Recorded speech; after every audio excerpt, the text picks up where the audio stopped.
This is a game called Mega Man that released December 17, 1987 for the NES. Now this is the box art the game had in Japan, which is where the game was developed. Now this is the box art we had in the US. What the hell? Wow, can you believe they didn't get the colors right? Unbelievable. Okay, maybe they got more than just the colors wrong. Right off the bat, you can tell this is the American box art since they changed Mega Man's weapons to that of a gun.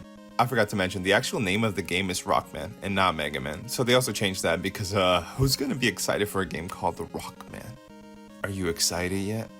The European team was also feeling artsy that day and they made their own version of the box art. Credits to them though, as it looks like they at least attempted to stick to something similar.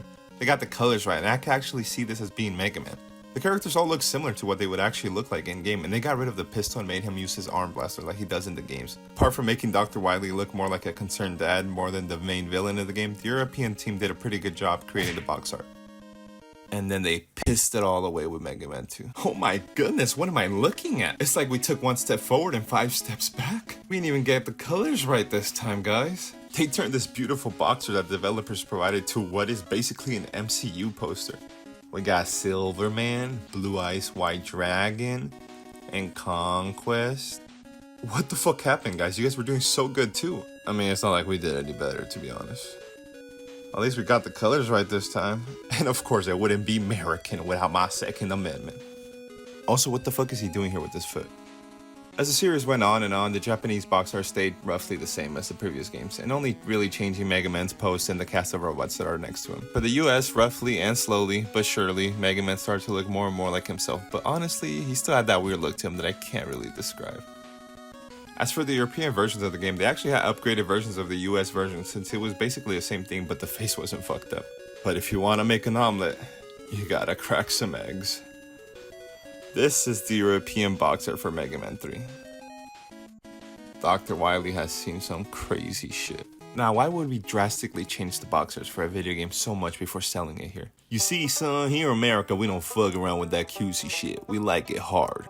Wait. Yeah, a big marketing trend in the 80s all the way through the 90s was that apparently if something was cutesy, you might as well be selling cans of air because that shit was not going to sell. Oh yeah, baby, it was the 90s. Everything had to be rad and tubular. Let's make this cutesy little robot into a photorealistic 40-year-old man in a tight-ass skin suit because that is what is cool. If your character was cutesy, they had to go. As back then, marketers believed that making things edgier was the way to go and went on full extreme with some of these. Trust your gut, not some cartoon character. Gone were the cartoony characters that Japan sent over, replaced with serious, more dramatic art that apparently appealed to kids more, which, I mean, how? This is a game called Slider, which is a cute little puzzle game released on the Game Gear. Now, here's the original box art. Sure, it's a bit too cute or whatever, but it fits the game, right? Now, here's the box art that will appeal to American children. Tell me that doesn't look radical. You can't. You can't. Even poor Mario got his art revoked for his game. The original Super Mario Bros. Box art featured this really cool art of all the characters bundled together with extremely well done hand-drawn art. Here in the West, we said, nah, kids don't like bright colors and cartoony characters. What are you, fucking stupid? So, bam! I mean, at least you can't say it was false advertising. After so many examples of this being done, I have to ask, did this actually work on kids back then? And yeah, surprisingly, it did, as it was the trend back then to have edgier characters be your mascot. Do with the attitude, as they would say. And of course, the biggest example of somehow this working out, Sonic the Hedgehog. You know what would make this design even harder? Give him a fucking mohawk. Not gonna lie, I've always hated the design for Sonic, and I'm surprised that it works so well here in the US. It was so good that to this day, somehow Sonic is way more popular in the West than he is in his homeland, Japan. Here's the original box art for the Sonic games on the Genesis, which in my opinion all look pretty good. Simple but effective. Here in the US, I mean, I guess if they work. Me personally, I hate that mohawk and unibrow. It just makes him look so bad, and I prefer the JP art more. Also, Dr. Eggman had a drastic change too, where even his name got changed to Dr. Robotnik to keep the serious tone they were aiming for. As for the European box arts, yeah, we'll leave it at that. Sonic CD also saw a major rework of its box art, but overall keeping the same theme of Sonic fighting Metal Sonic. What is actually crazy about this game is that this is actually not a big difference compared to the difference the music holds. If you think I meant a couple of tracks were changed, you would be wrong, as almost the entire soundtrack was changed in the US version of the game, meaning that the Japanese version of the game and the US version of the game had completely different soundtracks for the exact same game, except when it came to the past version of stages for some reason. I won't lie, some of these new songs are actually pretty fire, like the opening theme Sonic Boom and the Metal Sonic boss fight. At the same time, it doesn't compare to the Japanese soundtrack in my opinion, with Stardust, Speedway, Bad Future clearing the US version of it. Now you're probably wondering, why was this done when there was already such a good soundtrack made for the game? Well, apparently the US thought that the original Japanese house techno music would not appeal to Americans, as it wasn't musically rich or complex enough, aiming to have a more atmospheric feel to it and making it even darker at times. I mean, just compare the boss themes for this game.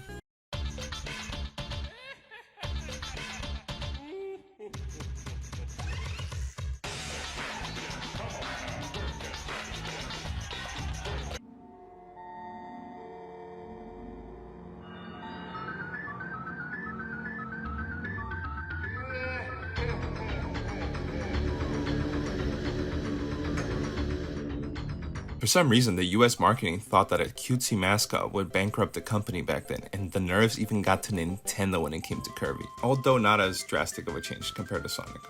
You all know him, right? The little pink ball that loves sucking things. Well, in his first game, I guess they didn't get the memo because they turned Kirby gray for some reason.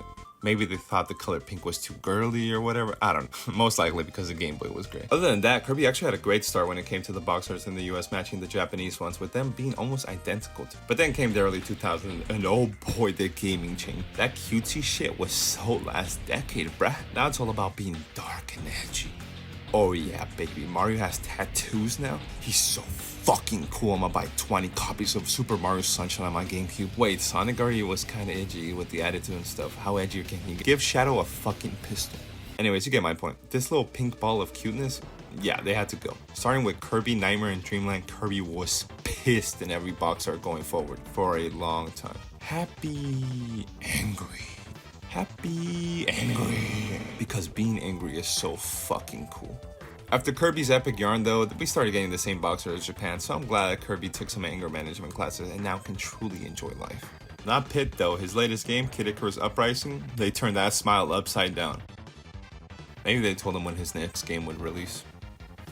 Sometimes the changes made to the box arts were just straight up worse than what we already had. For example, look at this amazing box art for the original Persona 3 on PS2. It's this really cool artwork of the main character with one of his personas in the back. Now for the US box art, here's some silhouettes. Same for the European version, they basically took stock art of the characters and called it a day. Another tragedy was a PS2 game called Ico. This is what Japan got, a beautiful artwork that represented the game perfectly and was really well done. The US got an anime opening frame with 3D art, which really dates the game as it looks worse and worse as time goes by. Now I know this isn't a regional difference, but I just had to include this because of how bad it was. This is Castlevania, Dawn of Sorrow on the DS. Now here's Konami's best version of it. Wow, the effort is impressive. Sometimes though, I do prefer the Western box arts for games. For example, the Final Fantasy series. While I do admire the simplicity of the Japanese box arts, I do prefer the iconic shot of Cloud in the US cover of the game, or the beautiful cover of Final Fantasy X. For the first Kingdom Hearts, we actually got a different box art as well. We got the color version of the art, which I prefer so much more than the original black and white box art Japan got. No More Heroes, a game on the Wii where the US box art just outshined the other regions easily with a very stylistic cover art. At the end of the day, it really did come down to what each region thought players wanted, and they weren't really random. Whether it was cute cartoony characters being displayed or edgy horrors, it really was a good choice, and they knew what they were doing, as regardless of the box art that you played, I'm sure you loved the game. Because as we all know, it's what's inside that counts. Except that one's really stupid.